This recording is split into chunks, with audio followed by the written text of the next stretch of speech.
the Victor ban might indicate that they want to go Cassiopeia or something like that, because both xiohu and Crown has prioritized Victor into Cassio when it was played, so that's something we might see. Central ban coming out. I think that's going to be pretty normal throughout this tournament too. Yeah. Was a recent leap out of the table right now? Nidalee is a hot pick. I assume she wouldn't get through pick and ban because we've already seen how dominant she can be in the jungle, especially with her stronger picks out of the table. And also Rek'Sai here, I wouldn't be surprised if we see Nidalee ban right now. Yeah, seems like the go-to for Samsung. It's been 100% pick ban throughout this entire tournament. Yeah. But the Ezreal is the last one. So do RNG pick that up for MLXG right away? It looks like they're definitely thinking about it. I think, what else is there to pick? What would you think for mid lane? Not really much to power pick. Maybe Cassio? I think Karma is definitely a contested pick. It can be flexed both from support and to mid, so it's just very good overall. And it seems like every single team prioritizes it a lot. Besides that, I think into Karma you can pick pretty much anything. Because what she does is just she pushes you in and she pokes you down. That's pretty much it. There isn't a whole lot of kill potential unless that she gets a good ganking jungler, but those are banned, so. Yeah, one thing that's not banned is the Cassiopeia, but I mean, this could very well be a pretty solid bot lane. The Karma speed boost, the shield, keeping Jhin safer. But we've seen a lot of the Sivir combined. I mean, you know, does that not seem a higher priority with the Sivir left available? I don't really think so. I mean, they already see their ADC pick. I think Jhin is honestly the best ADC in the game right now. He's just, his ulti, his W, like, he has so much utility in his kit, was also so much damage, such an overpowering force. Like, I like the Jhin pick over Sivir, and I think they can settle for Sivir next if they really want it and just focus on getting like their ball lane or their mid lane picks. I think from what I've seen so far, it seems like people just prioritize whenever they get Nami, they try to get a strong AD like S-roll, and then if they have a melee support, they seem to just go Sivir, and then once she has a couple of items, she can just clean the entire minion wave, and then the support can roam. It seems like people roam a bit less when they get their hands on the range supports is really strong, like Nami and Karma. I don't think that's fair. But they'll definitely have a lot of mobility here. So Skarner on that side. But yeah, Caitlyn, this is something that UZI is definitely going back to. And then the Jayce that we've seen pretty popular so far at Worlds could go up to the top lane. That's a lot of power on RNG side. It looks like they're playing for lane dominance. Yeah, I think that ball lane, Caitlyn, Nami, what's more frustrating to play against than that? That's just going to be such a dominant lane phase. And also you have a Skarner jungle on the enemy team. Like, what does that do to Caitlyn, Nami, pre-6? Like, their ability to pressure the ball lane is so out of the question right now that the Jhin will have to settle for something else. Yeah, I think on top of that, having Cassiopeia against Ryze, Cassio is actually one of the champions that can build the early QSS and not have it affect her too much. Like you've already seen just in last game, whenever Cassio is against Malzahar, they tend to just go tier into QSS, and you can kind of do the same thing against Skarner and deny him his ultimate. Yeah, so you've got a bot lane here that can definitely do a lot of damage early on and has like a lot of sustain, but like Jin's range is definitely nothing to sneeze at. You talked about it being, very, very powerful overall AD carry. It seems like Samsung's game is definitely going to be a lot more late game focused though. I think TSM had a similar comp to this where they had the Jhin and the Skarner instead of the Ryze. They had the Cassio, but this comp really allows you to make those picks easily. The Jhin sets the Skarner up. They synergize really well. I'm so surprised he went Skarner into Nidalee because in my mind I see Skarner just getting destroyed because he's such a kiteable champion against the champion that has the most kiteability in this kit. Like, it's such a weird thing. I was thinking, what do you pick into Nidalee? And Skarner wasn't something that came to my mind, and I'm surprised he's going as the pick. But the Ambition's the one to show Skarner, if any jungler is, because he's probably one of the first to pull it out. What other jungler would you go with when Elise, Rek'Sai, Lee Sin is banned and the enemy picks Nidalee? Like, what kind of jungle can you actually match Nidalee with? I think it's actually so hard. There's so little you can do. It's like Nidalee just excels at farming, outpacing the enemy jungle. Like, I think you just have to go with something that can farm just as fast and try to keep up in levels. That's the best you can do. I think Skarner is not so bad if he doesn't get pressured too hard. There's just really not that much you can pick because Rek'Sai is off the table, and he's one of them who can actually just pace up and keep the farm up. Yeah. I think you have to settle as a B or tier jungler eventually, and like, it's just how you play the map now is the most important thing.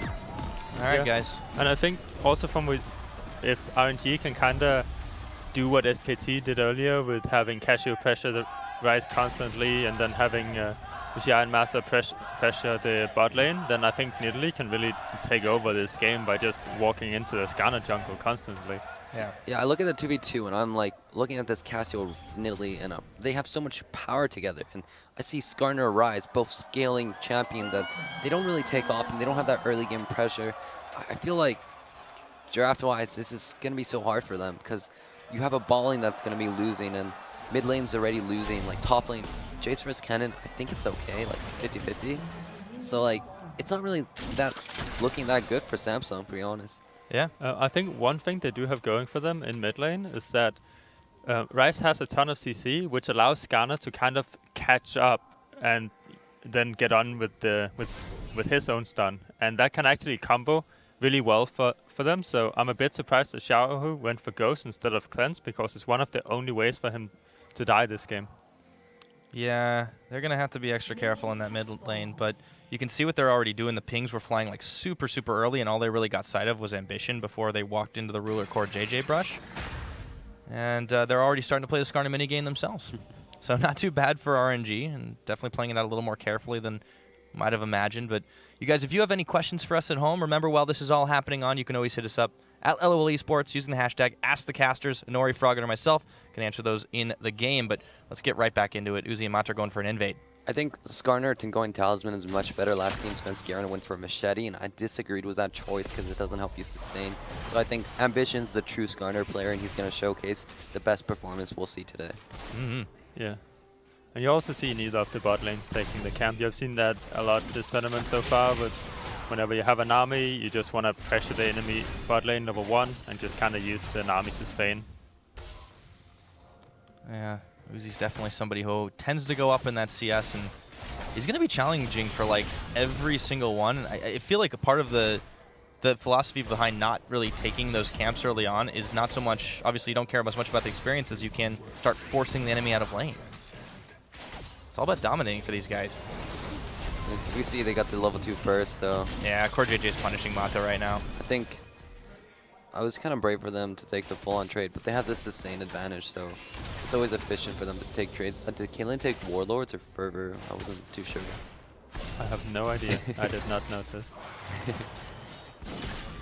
I think the most common is to take Warlords. Yeah, I see a lot of Warlords, but... You can stack it up pretty fast. Oh yeah, I think he has it. Yeah, because of the red thing. Yeah, exactly. Okay.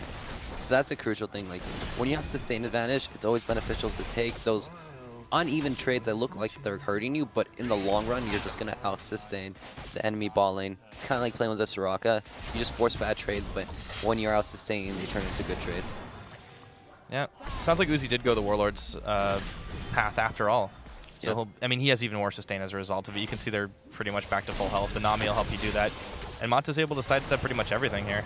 Yeah, I also think one important thing is that whenever UZI is playing in lane, he will always like get the CS while harassing, and that's why he's ahead now, even though they had a later level 2 and like got zoned away from the CS a little bit. So Yeah, he's able to do it. He's hitting as many as possible. I think they weren't worried at all that they were getting shoved in. You see now they can control the wave a lot better, where they get the big wave pushed, and they can deny a few creeps and really give themselves that small edge in the lane. Do you think Samsung kind of like made a mistake here by choosing a jungler that can't really do as much to them early on, like kind of needs that level 6 before you can start to threaten? I really don't think it's that big of a problem, because I don't know what jungler you could be, really. Like, they took off the main junglers in the table. Maybe Zac, I guess. Even Zac, like, it's really, it's hard to gank ball lane, to be honest, because, like, they're going to have the sustain advantage and they're going to have the pressure. So I think I agree with his choice to go a farming jungler, but we see now he's getting pressured in the jungle, and if you're not able to secure the camps and stay even with the Nidalee, she'll just rapidly outscale you, and it becomes so hard as a Skarner to play the game if you're so behind. Oh, he opted to go for the range creep instead for the cannon creep. I thought he was going to use his net for it, but I don't know. Oops. Okay. Oh. Oh. It's kind of a bad trade. Yeah, I mean, force the biscuit and everything too. Hey, why not? Surprise, surprise, UZI's up 10 CS. Yeah, Caitlyn shoving someone under the tower. That's not like you've seen that before. Nope, no. Oh, he lost another CS. Oh! Damn. Okay. Come on. I mean, fortunately for him, Ruler's pretty much locked down under tower. I still really like how they let themselves get shoved in early, and then they got the opportunity to build that wave, and Jhin sucks at last hitting under tower, and the bigger the wave, the harder it is for you to really get the creeps. So I thought that was really cool by them, and they played it really well, and their CS lead is starting to show. Yeah, and they don't have to worry about the pressure. Like, look at where mlxg is actually hanging out. UZI doesn't get... Oh! He got into a bad situation. Flash for flash, exhaust, heal, everything's used. UZI knows he's dead. That's first blood. So I'm pretty sure he had his trinket ward up, and he just decided not to actually put a ward down, right? So yeah, I think he was going in that brush for it. That was really weird. Okay, CoreJJ gets hit. They might be able to finish a kill. mlxg is going to flash right under tower range. This is the Skarner god. Oh, okay. Mr. Ambition is showing up. All right, so that changes things a little bit down bottom lane. When you're after 6 jungler, but you're getting kills pre-6, it feels good, man. I'm surprised it's working. I think the ball lane communicated that there was no vision ball lane, and he went for this because normally you really don't want to take these early game risks. And UZI literally passed towards river, like, it's and so... he missed the net. It's so... That's painful to watch. Unfortunate. Yeah, I think this is maybe disrespecting the Skarner a little bit. Yeah. Being like, nah, he's just gonna farm up.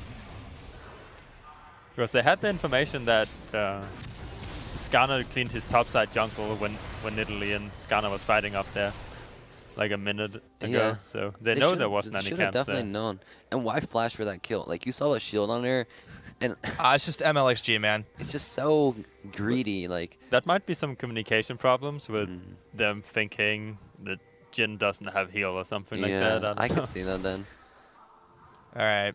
Let's turn to Twitter. You guys have a couple of questions, actually. Inori, for you. This is from Imperial Scout 2. What's a good counter to Nidalee? Maybe Cassiopeia grounding. I think for jungle matchup, it's just so hard, but I like Elise a lot because, like, if you have good sustain, you can, like, stay healthy in the jungle. The most important thing is clear fast, stay healthy in the jungle, because you don't want her to capitalize on your little HP. There's very little you can really, like, choose. My personal favorite is Rengar, just because... yeah, I thought you might say that. I like to... If I can get her flash pre-6, once I get my level 6, I find her in the jungle and I kill her. I prepped that pick for a while. Like, I wanted some people to pick Nidalee so I could pick my Rengar into it. But I really didn't see a good opportunity. I think it's a good pick, though. Something that can get on her and CC her is really strong. Fair enough. And Ambition is getting a little closer. Well, he's hit the level 6 mark now, and so is mlxg. So, you know, that's going to be a little tougher for the invade. And they've pretty much matched themselves in farm. And down in this bottom lane, we started to see this turn into a little bit more of the horror stream. UZI and Mata are in kind of an unusual situation, being shoved in themselves. Yeah, I think it's not the end of the world that it's not the end of the world for the bot lane, at least, that Skarner got 2 kills, because UZI still had a pretty good base. He got his BSO, so he's still able to shove if they can start stacking up a wave. Yeah, they just got to respect now. They've got to be super careful, and Ruler was able to get a little roam on. But you were right, Inori, in the early game. Like, this may not be so much of a Fog of War stream because of... I mean, they just got the river pretty much lit up. Here comes the curtain call, and UZI's stuck under it, but mlxg's around. Really, Froggen was the one who said that. Oh, like, sorry. Yeah. But Mata's vision controls so well. Like, he can keep the vision lit. But early game, before Sightstone, you're relying on your counter ball laner to ward for you. You and UZI are responsible for the ward vision. I think UZI had the opportunity to drop a ward there and see that river gank. But again, Froggen said, like, underestimating that Skarner pick. I mean, to be honest, I would underestimate it too. Like, you wouldn't really expect him to go for that. But then again, like, you should expect the unexpected, because this is like at the world stage. Like, people will go for these cheesy things, especially in best of ones group stage. We've seen quite a lot of that. All right, and another one, by the way. Speaking of Froggen, this one is from you for you at Battle King MVP. How good is Anivia versus the new meta mids now, especially after the nerfs? I think she struggles against Syndra because Anivia has no natural way of just getting magic resistant, because she needs to build up a mana pool. Kind of the same weakness that Cassiopeia has, but Cassiopeia can do early magic resistance after the tier. So I think Anivia against Cassiopeia is actually okay. It doesn't hurt her too bad as long as she gets through the early laning phase. You can always pick CP to, like, secure it, and Anivia will actually end up being really strong in team fights. He has a lot of zoning against specifically the Cassiopeia pick. Also against, if you want to play against Vladimir. I think Anivia against Ryze is okay too. Like, you can kind of trade back as long as you survive the early game. Against all the junglers, it's also okay, and all early game junglers are pretty good with Anivia because they usually provide some kind of CC. The Rek'Sai knock-up is good. Elise is really good because of the stun, and they have a bunch of damage together. And this is before Anivia got nerfed, so she's still a really decent pick into a lot of champions, but it would require teams to specifically practice Anivia, and I'm not sure they have done that. Not since Vladimir's kind of fallen off a little bit anyways, right? Yeah. Yeah, nowadays we're seeing a little bit more of these mid lane matchups like Cassiopeia, Ryze, these things, and Malzahar has also come out quite a lot. But in this particular game, like there just seems to be so much power on RNG side, but you know, it seems like they've kind of been playing with a little bit more fear now that Ambition's kind of got off to a rolling start. And I'm a little worried for them if they kind of fall back and like let this Samsung squad kind of scale. Yeah, I think right now they're just making sure that they're trying to clean out the wards because they know the top laners TPs are coming up soon, like CuVee. If he TPs behind Caitlyn and Nami and they don't have an exhaust for him, it's probably pretty dangerous, so that's what RNG should probably try to prevent here. Yeah, and they're in the dark too. Yeah.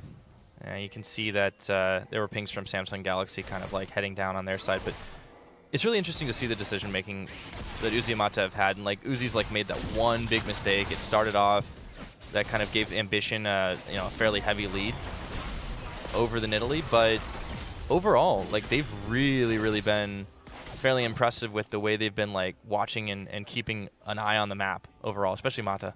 I think Uzi, personally watching him, he's played a little sloppy at the start. He was missing Kennen minions, and I think his E-net could have been better too. And that's definitely true. Yeah, like I just think a big part is like warding as a ball lane is the most important thing. Like you need to be on point with your warding, and to let it give a double kill like that away is like you really shouldn't be doing it, especially to a giant champion like Skarner, because this really keeps him even with the Nidalee. And this Nidalee, what good is this Nidalee pick when this Skarner is gonna flash on top of you and take you out?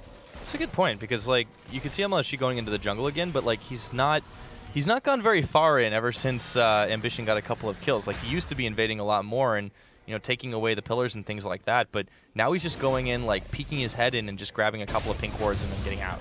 I think you just want to see where Ambition is at this point. You don't have the ability to contest anything, because once Skarner hits 6, like the kill pressure is there. Their 2v2 will be stronger. Like you need to respect the Skarner, and you just want to go check where he is to let your lanes know, hey, Skarner's in this area, be careful for flash ulti. And you just go back to power farming as Nidalee. Yeah, I also think a lot of it was he needs to stay in his own jungle and just kind of farm up again to catch up to the Skarner. I don't think you want to invade as Nidalee if you're just even. You kind of want to get a small lead somehow.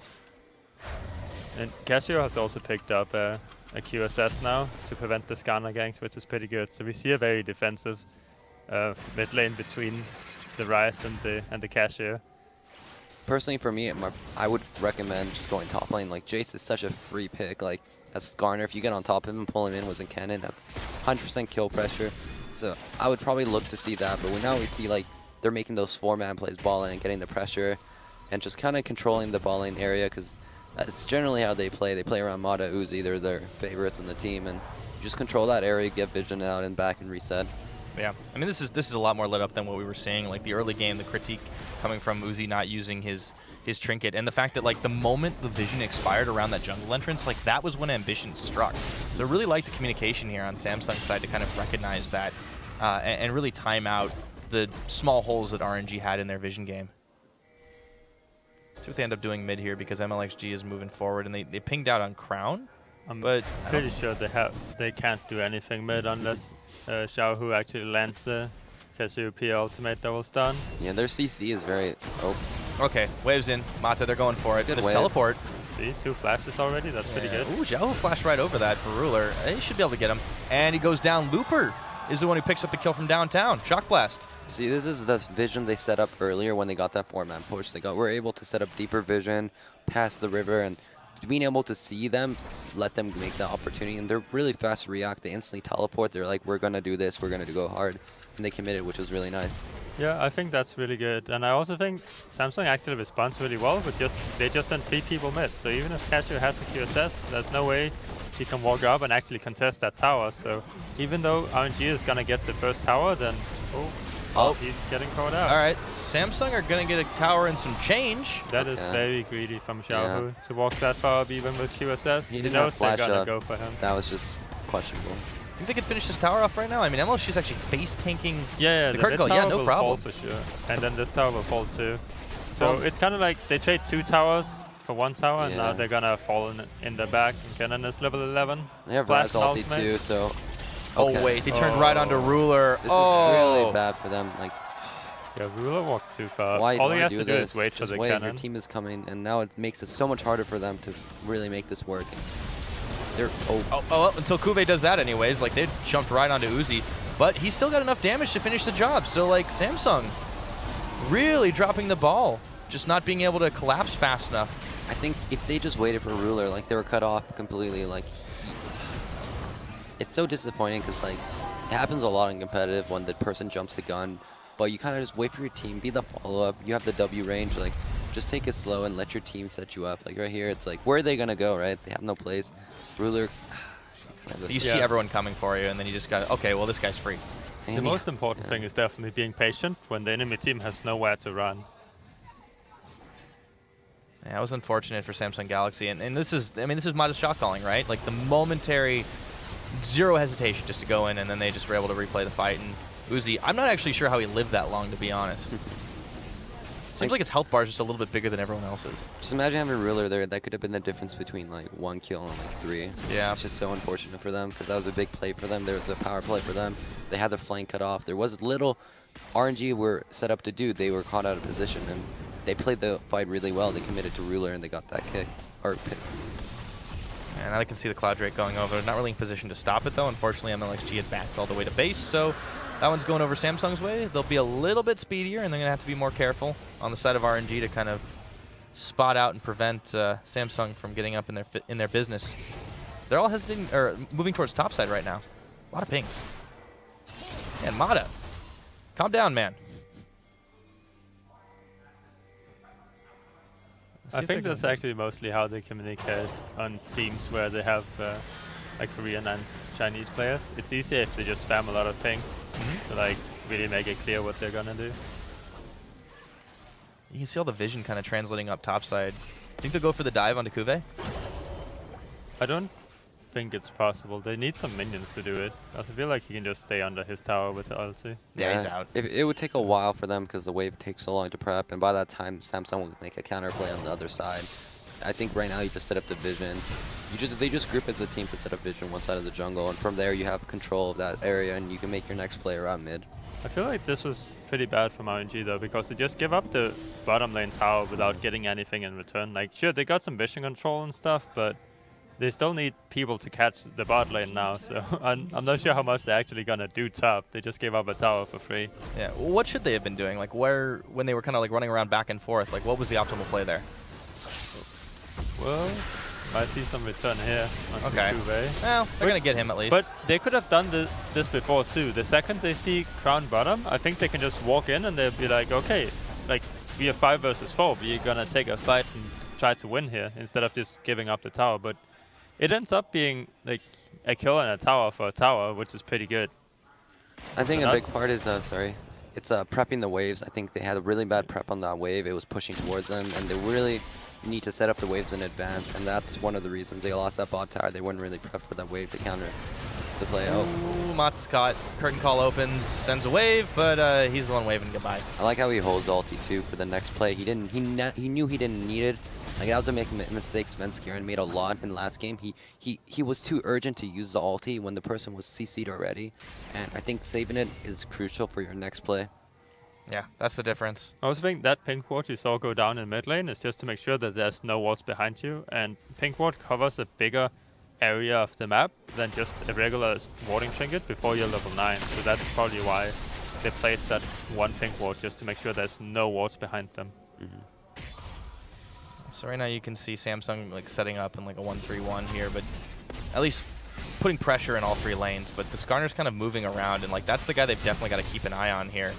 As still the pings as he disappears into the jungle, it's kind of dangerous because you don't know if he's just going to come out of nowhere and flash ult you. Yeah, I think one thing that RNG is showing is that they don't really have a good way of dealing with Ryze. Right now they have kind of just let him alone, let him like farm up, and Cassiopeia has not been able to play too aggressive or being able to really do a lot to this Ryze pick. So we've seen her fall behind a couple of CS because Crown has been on the side lane and just farming everything. Yeah, I mean, what do you do if you're xiohu here? I mean, do you try to match the Ryze and like bring jungle attention, or do you just try to like basically farm up yourself so you're gonna get to late game Cassiopeia status? I think in this game he had a bit more trouble than he should have had, just because of what went on in bot lane. Like Skarner got the double kill, and that's really hard for Cassiopeia to deal with because she needs a QSS, and then she needs to like play safe until then, else it's really easy for her to die because she went for the ghost instead of the cleanse. So there isn't a whole lot of things he could have done. What I think should have happened is that Nidalee just tries to bully Skarner in his jungle and then just let bot lane 2v2 and let mid lane 1-on-1. Like you saw, Faker seems to have a pretty good time in mid lane as Cassiopeia against the Ryze. And we saw UZI and Marta had a pretty good time in bot lane until they got ganked. So I think Nidalee should just have tried to find Skarner inside his own jungle and then kind of try to abuse that they have a stronger jungler and stronger lanes. Yeah. I think once he got that double kill, Nidalee's time to shine really was dropped, especially when he suicides in too and he loses pressure. Now Skarner finishes the Dry Forest. Like, this guy's a monster right now. You count his AD. Like, if you fight him one-on-one heads-to-heads, he's gonna destroy you. And ooh, just respecting the flag, like the ulti right there. It's just so hard for Nidalee too. Like, you really excel on being ahead of the enemy jungler. Like, when you go even or even behind, it's like you're so useless compared to this jungler who offers so much more than just AP and spears. He offers CC, hearts, and suppression, some spells that can like interact with the map, like the hard stuns. Like, I find it hard for RNG to really beat this comp right now head to head. Like, they need to find a way around it, to kite it and play with their poke instead of going head to head. The Skarner is actually a monster right now. He can destroy that front line so fast. Actually, they don't even have really a front line, so that's kind of worse in my opinion. What do you think of the Nidalee falling behind and still going for Rod of Ages? I think it's such a scaling item. You really need that early power spike. Like, I think you just go Ryze. Cut something that can kite the Skarner more. Like, why do you want the Rogue? Because it scales. Like, I guess there's a scaling comp, but I would prefer Ryze because the slow is so dramatic on a front line like Skarner. So it's such an important thing I think he's missing out on. Yeah, this seems really indicative of them playing a little bit more scared, as we saw after the 2 kills went down early on. They haven't really passed, after they got the top tower, we haven't really seen them like push too far into the jungle, and even that quick respect flash from mlxg the moment Ambition showed his face. Like, it seems like RNG have kind of like resigned themselves to playing as far back as they can, but it needs to change. There's an Infernal Drake on the map. Yeah, I think they're a bit late for this. They're not really going to be able to poke out Samsung too much with the Jayce before they're able to get the Dragon. So probably just going to, it's just a free Dragon because they're too late. Otherwise, they would probably have wanted to get some control around Dragon first, and then maybe Jayce can poke one of them down. Yeah, they've lost a little on sideways, but now Ambition's around the side. He finds xiohu. Uh-oh, okay. QSS too early. That's so bad by them. So. Yeah, really looks like out xiohu and RNG, like, those health bars are just donezo. Double kill for the Jhin. Ambition is even going to knock one down. I think, like, xiohu just QSS'd out of the Skarner stun, and it's like, if he QSS's out of the Skarner stun, then he needs to flash and ghost immediately to actually get away from him so he cannot ultimate. Like, it is possible to flash out of the Skarner ultimate animation, so he could definitely just have flashed. I think that's pretty big. It's like, you know, this is unaware of this kid of Skarner. It didn't come to his mind that that was CC, not just suppression. I'm pretty sure he thought it was the Skarner ulti, but it caught him by surprise, and Ambition's playing so well. Like, I'm impressed by his play. Like, watch it. He baits it out. You QSS, you're dead. Like, I literally tells Ambition to press R and me, I'm free to kill. Yeah. And then they play the fight really well. They kind of take it slow. CuVee had a great ultimate there. Yeah, this is rough. If you look at the vision control right now, it's clear to see that RNG definitely has a plan with, like, okay, they want to get vision, they want to like kind of control the area with the Jayce, with the Caitlyn traps, the Cassiopeia W, right? But they just showed up too late to the objective, and they weren't really able to do what they wanted to. Yeah, they stuck around too, like seeing if they could push mid tower. They still haven't knocked that outer one down because they got 2 in the bottom. I mean, that looked so great for them at the start. They were making the right plays. And Samsung has just kind of caught them by surprise. Like, instead of a horror stream, this is kind of turning into like a meat grinder vision.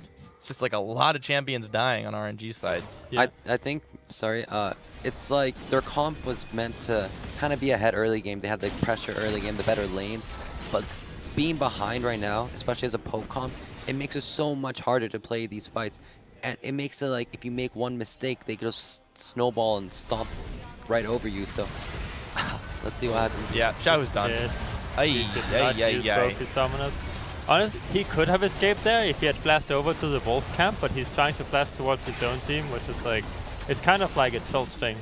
Oh, I died, and I used my summoners. And they're losing out on objectives so much. CuVee is going to go down here, so Looper, you know, he has the better damage. He also has the Maw of Malmortius. It helps him out in a one-on-one. So, you know, that's something. They technically traded even minus the tower, but now Looper's done. Yeah, I feel like RNG shouldn't really try to follow up on Samsung falling in their bag. I think they should just try to get their items. Like, Cassio is not strong enough right now. Jayce is pretty strong. He's almost finished some items. So, like, they just gave up a bunch of bot lane farm, and they could have walked into the enemy bot side jungle if they wanted to as Nidalee, and then try to get some camps and some advantage that way, maybe get some vision down. Instead, they're trying to chase and back up Lupo, who's already dead. Like, all they have to do is just run him down. So while they're running him down, they should look to get other things on the map instead of look to actually fight them when they're this far behind. Yeah, and the Ring of Vision is just, it's been shrinking very, very quickly, in fact, and there comes Ambition again. Yeah. He's 1v2 right now. And this is also he's bringing friends. Kind of because they chased before leads to this. Because they chase and then like, oh, we can't chase. Now we need to base. Our lanes are pushing out, so now we need to like push out our lanes. You saw Cassio went bot and pushed 1 minion wave. She could have had 3 or 4 minion waves, and it could be on the inhibitor tower already, and they would have been safe if Nidalee had just walked in, smited the wolf camp that just spawned on side Galaxy's side, and they would have gotten a lot more gold out of it. And most importantly, they're a bit more safe. Like, I think it's just like they're kind of tilted right now. It shows. So. Yeah, I definitely see it too. Like how mid lane is playing, it's really just tilt.